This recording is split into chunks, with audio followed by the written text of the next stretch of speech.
Assalamualaikum warahmatullahi wabarakatuh. Assalatu wassalamu ala asrofil anbiya'i wal mursalin Sayyidina Muhammadin wa ala alihi wa sahbihi ajma'in. Amma ba'du. Perkenalkan, nama saya Ayu Landari. Saya berasal dari program studi pendidikan biologi.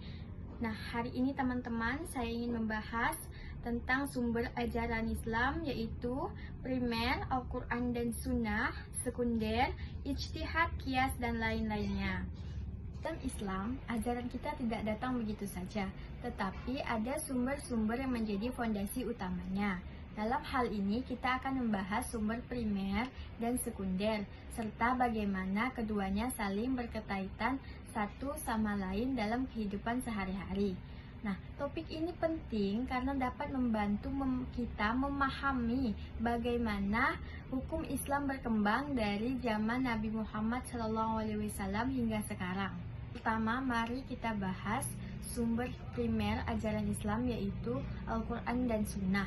Al-Quran adalah kitab suci Al-Quran yang diturunkan oleh Allah Subhanahu wa Ta'ala kepada Nabi Muhammad SAW melalui malaikat Jibril. Ini adalah sumber ajaran hukum Islam. Berisi 6.236 ayat yang mencakup segala kehidupan hingga ibadah dan muamalah. Secara etimologis, kata Al-Quran berasal dari bahasa Arab, yaitu bacaan atau sesuatu yang dibaca secara berulang-ulang. Nah, secara istilah, Al-Quran adalah kalam Allah yang mukjizat, sempurna, dan tidak ada yang menandinginya. Ia berisi petunjuk, hukum, kisah, dan nasihat untuk umatnya. Sementara itu, as-sunnah adalah perkataan, perbuatan, dan ketetapan Nabi Muhammad SAW. Sunnah melengkapi Al-Quran dan menjadi sumber kedua. Nah, sunnah ini berasal dari kata sanah yang berarti jalan yang penting atau contoh yang baik. Secara istilah, sunnah adalah segala yang berasal dari Nabi Muhammad SAW, baik ucapan atau hadis, perbuatan, fi'il, yang maupun persetujuan takrir. Ia membimbing umat dalam praktik ibadah dan kehidupan sehari-hari. Sumber primer ini bersifat absolut dan tidak bisa diubah, teman-teman. Mereka adalah fondasi yang langsung dari wahyunya, sehingga menjadi ajudan utama bagi umat Islam. Bayangkan Al-Quran seperti konstitusi negara dan sunnah seperti penjelasan dari pemimpinnya, teman-teman. Kita beralih ke sumber kedua, yaitu ijtihad, qiyas, dan sumber hukum pelengkap lainnya, teman-teman, seperti ijma atau kesepakatan ulama, penggunaan dan istihsan, yaitu penggunaan kebijakan yang baik. Dalam sumber sekunder ini muncul karena kehidupan manusia yang terus berkembang, teman-teman. Jihad itu sendiri berasal dari kata jahada yang berarti berusaha atau mengeluarkan segala kemampuan. Nah, secara istilah, ijtihad merupakan upaya ulama untuk menggali dari hukum sumber primer, yaitu Al-Quran dan Sunnah, menggunakan akal sehat, pengetahuan, dan pemahaman mendalam. Nah, ini bukan sekedar tebakan, teman-teman, tetapi ini melainkan proses ilmiah yang sangat ketat. Ijtihad dimulai sejak zaman Nabi Muhammad SAW yang mendorong umatnya untuk berpikir. Artinya apa? Ijtihad ini adalah sesuatu yang sedang berpikir atau berusaha berpikir, teman-teman.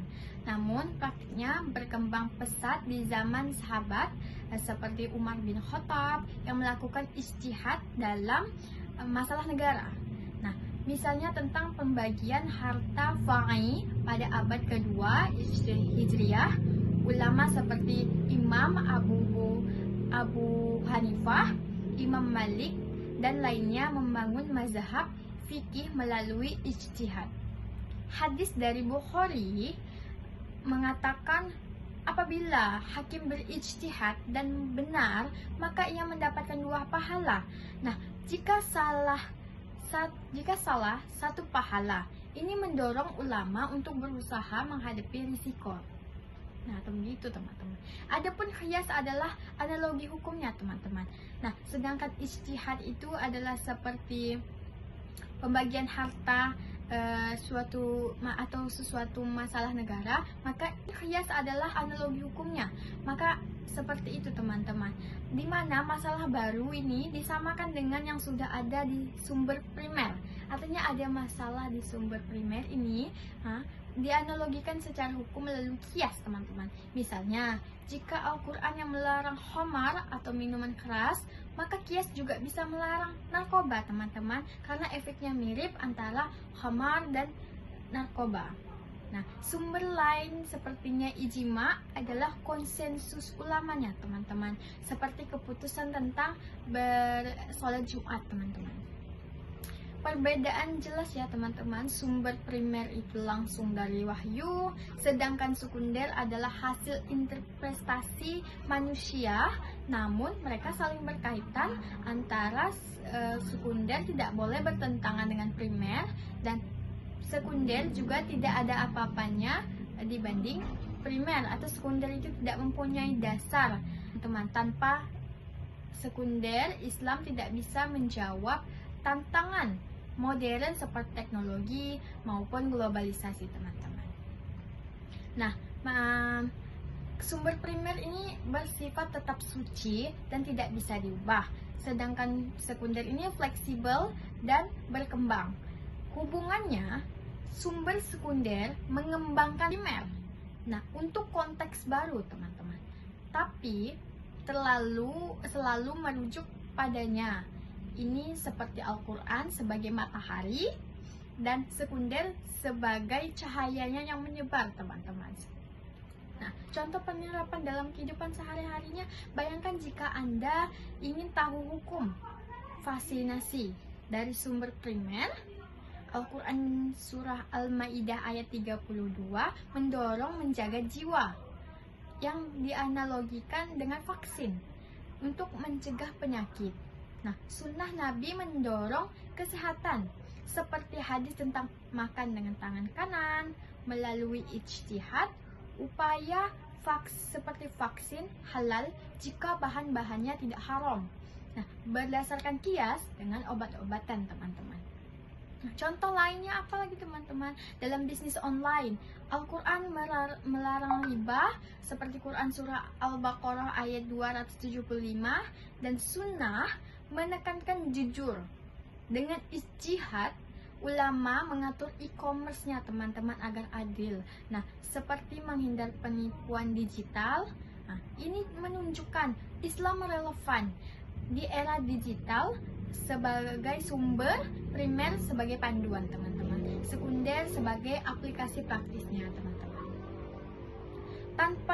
Tanpa ini kita bisa salah paham teman-teman. Misalnya, jika hanya mengandalkan primer, kita tidak tahu hukum ATM atau kripto yang dijawab melalui ijtihad modern teman-teman.